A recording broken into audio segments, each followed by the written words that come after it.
Welcome to the Troubled Artists Podcast, Episode 17, Tara Sanders Brooks.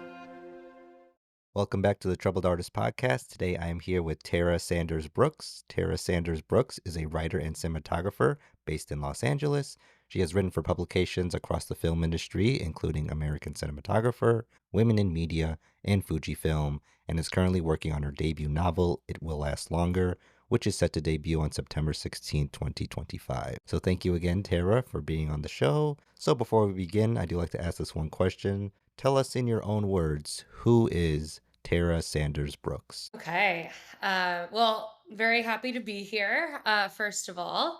I'd say Tara Sanders Brooks is a creative person who dabbles in a multitude of different arts. My background's in filmmaking, but I love prose. I always have, and I am very excited to be diving deeper into that world right now. But I think the one thing that at the end of the day kind of describes everything that I end up doing, it's all creative in some way or another. I guess storyteller would be probably the succinct way to say it instead of rambling on. But yeah. Oh, that's good. I'm also a filmmaker here in Chicago. I went to DePaul University, graduated in 2021 with a concentration in directing. So Nice. I understand like that field, and I've sort of dabbled, also with cinematography and screenwriting, editing, all that sort of stuff. But I am curious to know just how you got into filmmaking in the first place. Was it something that you found early on in life or later on in life? Just tell us about that. Yeah, I mean, I grew up doing community theater, acting, and that was probably the first thing that really drew me out of my shell as a kid and really allowed me to explore creatively. And I ended up in college at Pepperdine University studying theater and also media production because I was interested in film, but I thought it was more from the acting standpoint.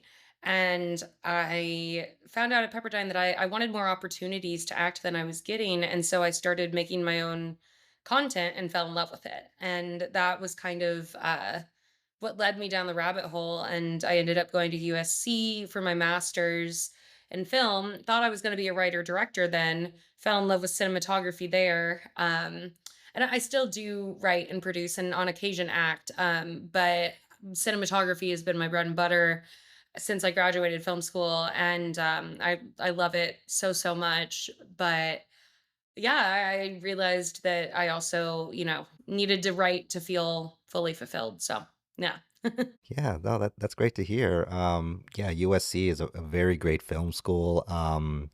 Yeah, and to be a woman cinematographer, especially in the sort of film industry, which is more like sort of male dominant, it is very great to see women more and more coming on to, as cinematographers, as directors and writers, so it is really great to just to hear their voice and their perspective, Yeah, So, I'm Mhm. also very privileged that I came up at USC with professors and fellow students that, were very diverse. And, cinematography has this stereotype around it of being this boys' club. And in a lot of ways, at the top of the industry, it absolutely is. But I feel very lucky in my career that I've found places and people that really respect and are looking for different perspectives. And I think that's really exciting that there are a lot of artists out there trying to make independent film and wanting to give opportunities to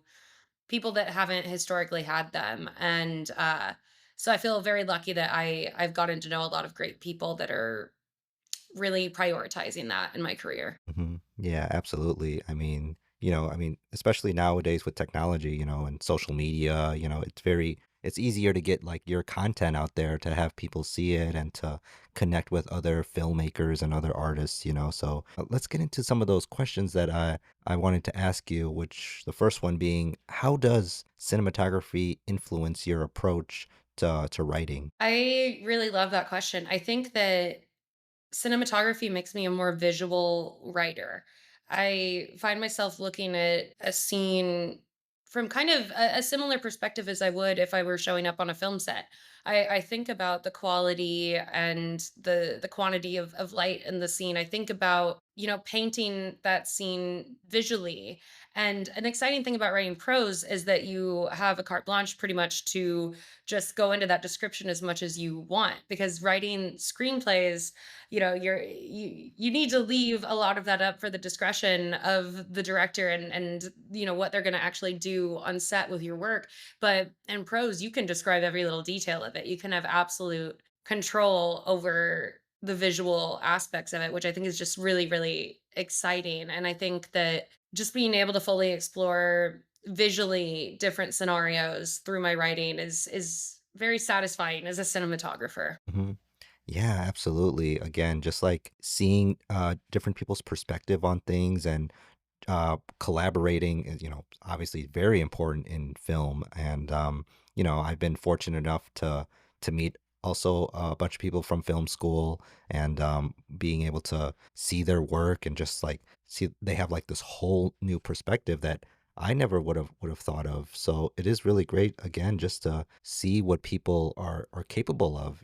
There's so many talented artists out there, so it is really great just to see like the films that they make, or the cinematographers, or the writings that they do. It's just, yeah, it's just really great to see that.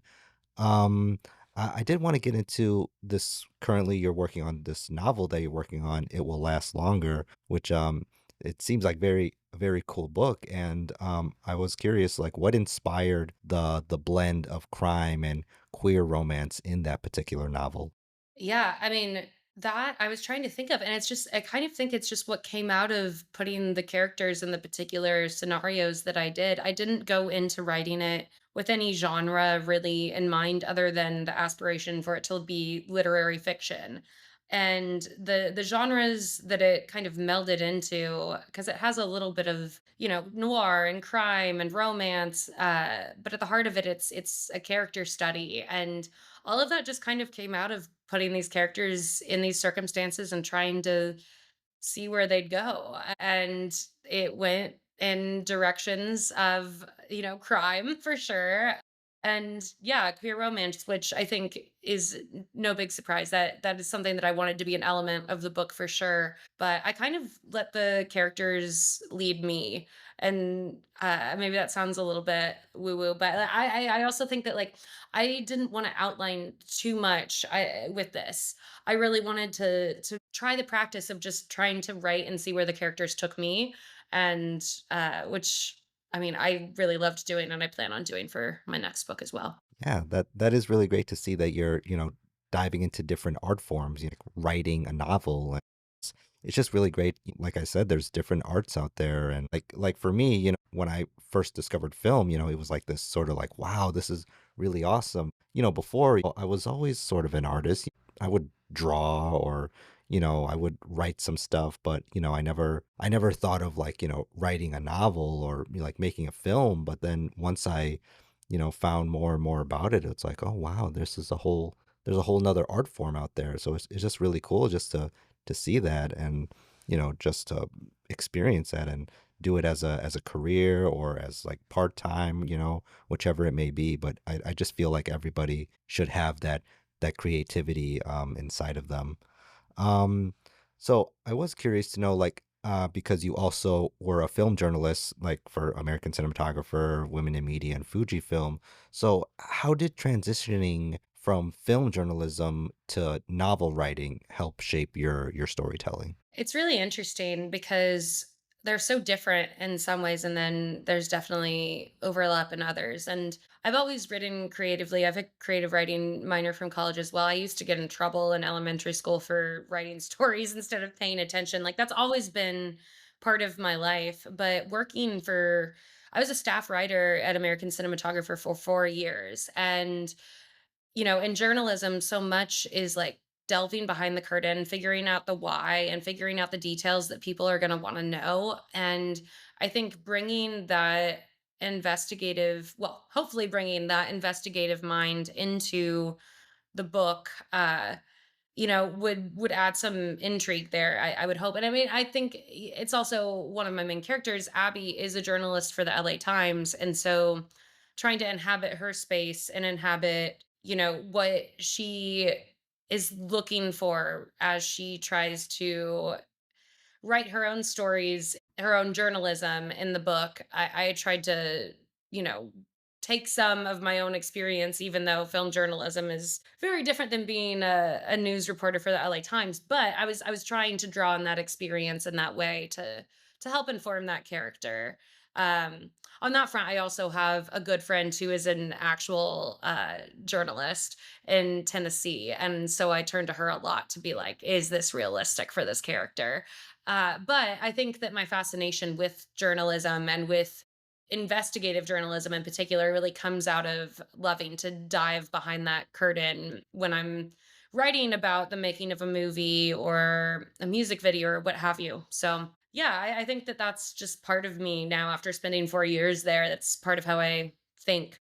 Yeah, definitely. Like as artists, we have like this sort of whole new way of like seeing things and like looking at things that other people, they may see something and just be like, okay, that's fine or whatever. But, for artists, when we see something, it can like open up this whole new world in our minds. It can give us this idea that we can write for like this next big project, So it's a very, very almost like euphoric type of like thinking, just like wow, like this is like sort of mind opening, mind blowing, So it is just really cool to see that. And, just learning about the ins and outs of filmmaking is really, really awesome to see. I remember just like when that's kind of how it started for me, just like looking like on the special features of like DVDs and the behind the scenes and cast interviews and all that stuff, So it's just really great, to see that, like other people, they may see that like, oh, okay, that's cool or whatever. But for others, it's like, wow, it's like, that's really great just to see the process, like the whole movie magic, as they say, it's just really great to see that. Yeah, Um, I totally get that. I'm obsessed with the process. I see myself in so many ways as a craftsman, as a cinematographer, and as a writer. So I'm obsessive over how other people have streamlined their process and like what I can glean from that and take into my own. Uh, yeah, I think that in that way, even though they seem so disparate, the idea of being a cinematographer and being in this very visual world versus a writer and being, all about words and scenarios in your head. In the end, I think they're both crafts that take a lot of time to meticulously figure out the process of. And that is something that appeals to me in what I do. Yeah. Yeah, it's definitely, it's not like a one day thing to make a film, it definitely is it is a long process. And, as creatives, we're willing to put in the work and, take the time to make it as best as we can do. So that is very important again, just to collaborate and just to make what we love. What I was just this kind of just came to me just like what sort of like movies or directors or cinematographers like inspired you, like which particular directors or cinematographers? A lot of people inspire me. Uh, Director-wise, the first person I'll say is David Lynch, because if we wanna talk about creativity and going unexpected places in a way that will really keep the audience with you even when you go into the utterly bizarre, I think David Lynch is the master of that, and he's one of the people that excited me most about the idea of directing ever. Just I I love his work so much. And then on the side of cinematography, there's so many people that inspire me. I would say like people that are working right now that are really inspiring to me. One would be Greg Fraser. What he does is so incredibly technically innovative, and he is a master of understanding technically what is possible, and yet what he achieves is so creative and emotional. And I think that that is the epitome of cinematography, is to be able to combine the two. Um, I'm incredibly inspired by Mandy Walker. She can tackle a project of any scale with such proficiency. And both of these people are people that I'm privileged enough to have gotten to interview in my time at American Cinematographer too. And they're also very kind people that really love to let other people into their process, which I think is the case for most cinematographers, is they're very open and welcoming to talking about their process. But that's something that I really appreciate, because yeah, I think that's the ideal in an artist, is to be someone who wants to share and help the next generation. So, I mean, I have so many more people that I'm inspired by, but right now, those are the ones that come to the top of my head. Yeah, no, definitely. Those are very great filmmakers and artists. Yeah, you met David Lynch. I love David Lynch as well. The Elephant Man is one that comes to mind. Very great film. I love Alejandro Gianniuritu, director. He did like Birdman, The Revenant, Hmm. and then his cinematographer, Emmanuel Lubezki. Yeah, Chivo, Chivo. one of the best of the best. Hmm. Yeah, he's really great. There's also I think what's his name? I think Rob Hardy. I think he did like Ex Machina. Hmm. He's a cinematographer for Alex Garland. Yeah, Rachel, I think Morrison. I think is yeah, another Rachel Morrison. Yeah. So yeah, there's just so many uh directors and cinematographers out there that I really love, and yeah, like it's just it's just really great. What about like just what are your this might sound like a really generic question, but your favorite movie, or just like a top three or top five of your favorite films? yeah. It's a hard question. I mean, I would say in the David Lynch vein, Mulholland Drive is one of my favorite movies and has been very influential to me, honestly, as a writer, because the idea of really following my mind into dreamscapes and allowing for things to divert from realism in a way that I hopefully can take the audience or the reader with me. I'm just so inspired by that movie and how it keeps me on the edge of my seat for like 3 hours, and to create something like that would be, that would be the goal. uh and then I really love Thelma and Louise. That's always just been a favorite movie of mine. The southwestern aesthetic, the quippy banter back and forth, it's kind of everything I want out of a movie. To get to shoot something like that one day would be, also my dream. And then a third film, I guess I would say Psycho. It's the film that got me into filmmaking in the first place. And Alfred Hitchcock has always been a big inspiration for me. In high school, I used to have a giant Psycho poster in my Yeah. bedroom, which I think kind of concerned my parents. But yeah, I love a slow burn. I love the meticulous crafting of a Hitchcock suspense. And so, I mean, that's kind of my favorite thing to watch. And so that'll always be up there for me. Yeah, I mean, definitely those are all very great films. I remember seeing those like in film school, and just on my own time, just seeing that. It's just like wow, like, looking at like an Alfred Hitchcock or Martin Scorsese, Steven Spielberg, those type of films are always just so amazing, and they're always like usually the people's inspiration to go into film. But yeah, but I've definitely seen like like those Psycho posters, or Pulp Fiction, like those posters on like especially when I was at film school. Like those are always you know a big inspiration for people. Quentin Tarantino is also another Yeah. one.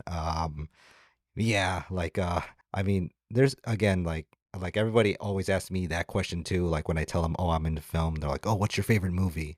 It's like, oh, like I can't name one, So I end up naming like several, and I go into like details and all that stuff and all that. So it's always a hard question to answer. But I guess like one that I always point out is like The Revenant, like I said, Mhm. with Alejandro Inarritu. Yeah. Um, and then there's a few others. I have like a letterbox account, so I Oh, have like wow. Yeah. We should follow each other in Letterboxd because yeah, I'm on there all the time.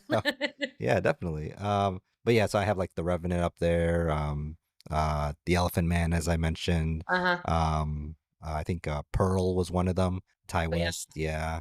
Um, yeah, like yeah, again, there's other films that I've saw it too, but yeah, no, we could definitely follow each other on Letterboxd, and to to see what we're watching and what we think of other films. Yeah. Yeah, definitely. Um, I do want to get back to the novel that you're writing. It will last longer, and if you could just like first off, like just give like sort of a brief synopsis of what that film is, and then we can get into the question of if you can delve into like those character struggles and motivations in the novel. Yeah, so It Will Last Longer follows a struggling fine art photographer in Los Angeles, Viv Klein, who stumbles across a crime scene in a back alleyway of LA. And she takes a photo of it because she just finds it so compelling and posts it online, which then people at first are totally disgusted by this. They're like, that's a really creepy, awful thing to do. But then the photo helps the police solve the murder, and suddenly she's a hero and people online love her. So suddenly, for the first time in her life, there's actually people who are interested in her work and who want to hire her. But this also leads to her being approached by this eccentric Hollywood producer who wants to revitalize the idea of death photography, like 1800s style, posing family members with their dead loved one, portraiture. And she kind of falls into this world, this shady, half legal world of death photography with this eccentric producer. And there's this LA Times reporter who is following this story, Abby. And shenanigans ensue. Yeah, I mean, there's elements of crime, queer romance. It's at the heart, it's still literary fiction. It's very character based. It's a slow burn. It's definitely not like a fast paced thriller by any means. But if people are into that kind of thing, I hope that they like it. Hmm. Yeah, no, it definitely sounds really cool, and I am excited to read it once it comes out. Would it be like on Amazon or something, like when Yeah, it's so finished? it's available on Amazon, Barnes and Noble, my website. There's an ebook and a paperback version. So you can read it in hard copy or on any device pretty much. So, yeah. Nice, nice. Yeah, no, I'll definitely be checking that out. It sounds very, very interesting. Um, I do want to ask, like, just is there any advice that you want to give to up and coming artists or cinematographers out there that are listening into this podcast? My advice is kind of to just keep slogging along. It's like it's a hard road, and I am still very much on it, trying to get to where I want to be in my career. And I think it's so easy to get dissuaded and jaded because it's very difficult to make a living creatively. And kind of diversifying my creative avenues has helped me not burn out when the strikes were happening. The double strikes that were really kind of shutting down the industry, I turned to writing prose because I needed to be creatively fulfilled, and I didn't want to have to wait for someone else to green light something for me to be able to be creative. And that's where It Will Last Longer came from. And I think that is my biggest advice, is just to find a way to sustainably move forward, being creative and knowing it's going to be a long haul. It's like it's an endurance sport trying to make a living in a creative field. And yeah, it's just about finding a way to not burn out, not give up, and keep moving forward because it's slow going. Which maybe sounds a little bit I don't know, not as positive as I would like to be with my advice giving. It's just like keep slogging. But I kind of think that's what it is, and find joy in the slog. Learn how to find joy in just the day-to-day ways you're able to continue being creative and continue trying to pursue your passions, because that's all we really have control of ourselves.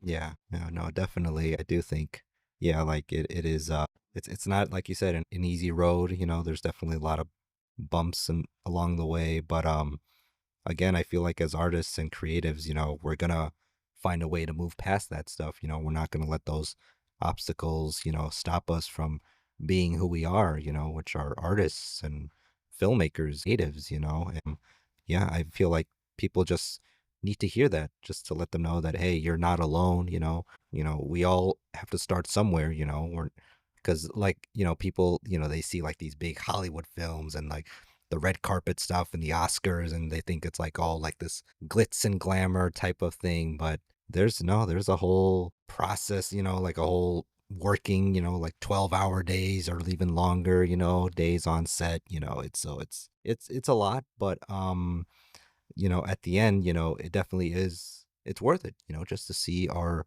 work on the screen, and even if it affected, just like one person or a million people, like it makes us feel good knowing that someone out there enjoys our work, and it gives us that motivation to keep on doing what we love. So I feel like that is. Absolutely. I mean, for me, like, I really want to make creative work because I want to make people feel less alone in the world. I want to tell stories that maybe make people think about people or scenarios that they haven't. And I mean, if I could make the world more empathetic through my work, that would be the ultimate goal. And to make people feel less alone in themselves is also the goal. And that's for my filmmaking, for my prose writing, for everything. And, I think that's what a lot of artists want to do. And the scale of that, I'd like to say it doesn't matter. Like, obviously, I would love if my work was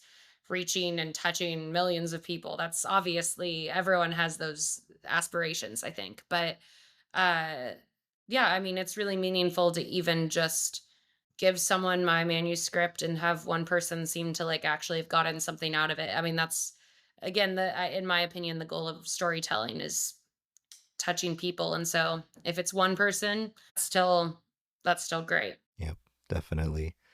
Are you currently working on anything right now, like film wise? Like, is there anything that you would like to share? Film wise, I am working on an independent feature as a cinematographer right now, called Everybody Loves You, directed by Flynn Nichols. And we're kind of shooting on weekends throughout the year when talent is available and locations are available. And we're doing it very run and gun, pull yourself up by your bootstraps kind of indie filmmaking.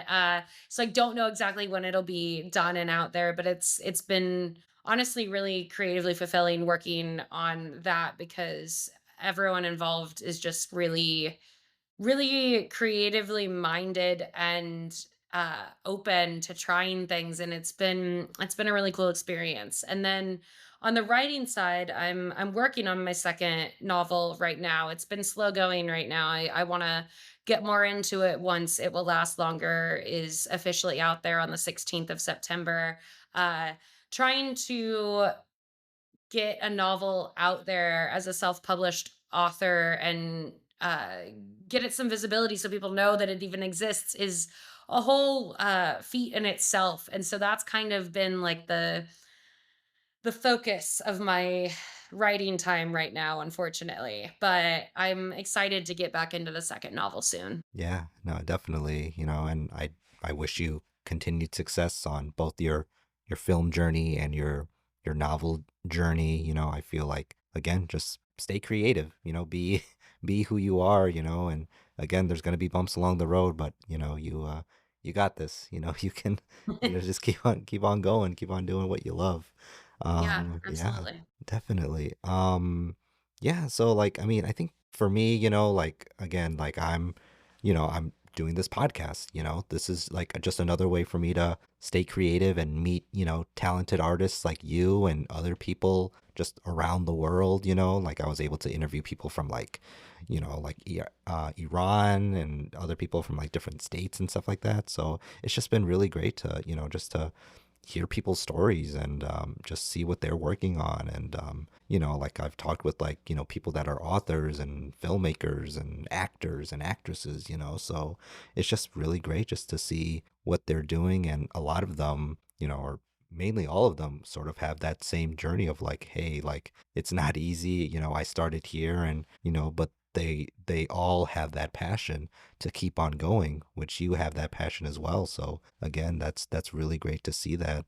And yeah, it's just been a cool experience for me doing this and meeting you and everybody else. But yeah, like I guess for me, if you're curious, like I'm currently like I said with the podcast, but I'm also I'm writing like a couple of short film scripts, and I have other uh scripts that I've written throughout my time at DePaul University that I've been doing. And I'm trying to get those like out in the world, like on their feet, and trying to get that into production.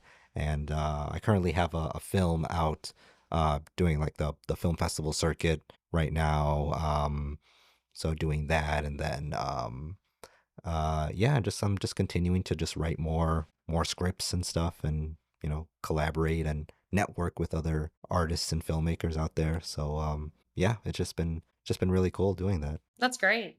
Yeah. Yeah. It's always good to have a whole lineup of scripts that you can pull out at any time and be like, look at all these genres and things that I've written about. Want to produce this? Yeah, that's great.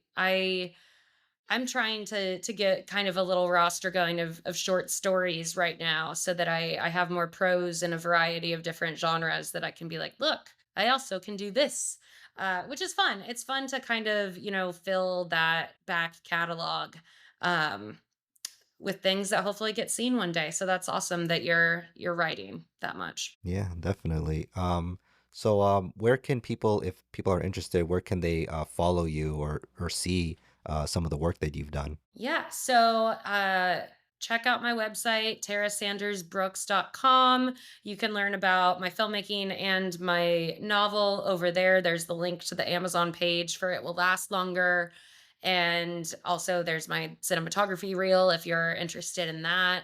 I post about what I'm doing on my Instagram, which is also at Tara Sanders Brooks, on both the filmmaking and writing standpoint. And then if you like my writing, you can subscribe to my Substack, which is Tara Unabridged, for weekly newsletters on Fridays about a variety of subjects. My last one was about the world's only corn palace in Mitchell, South Dakota, which I got to visit this last week. So if you're a fan of corn, head on over to Substack. Definitely. No, I'll definitely um be checking that out. And even your cinematography reel, who knows, maybe we can we can work on something in the future. I would love that. Yeah.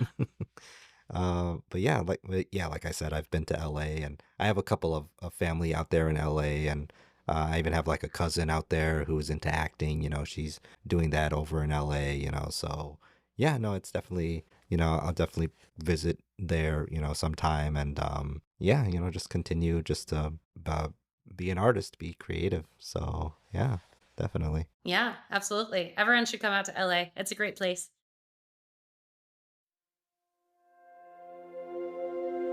Thank you for tuning in to the Troubled Artists podcast. Have a great day.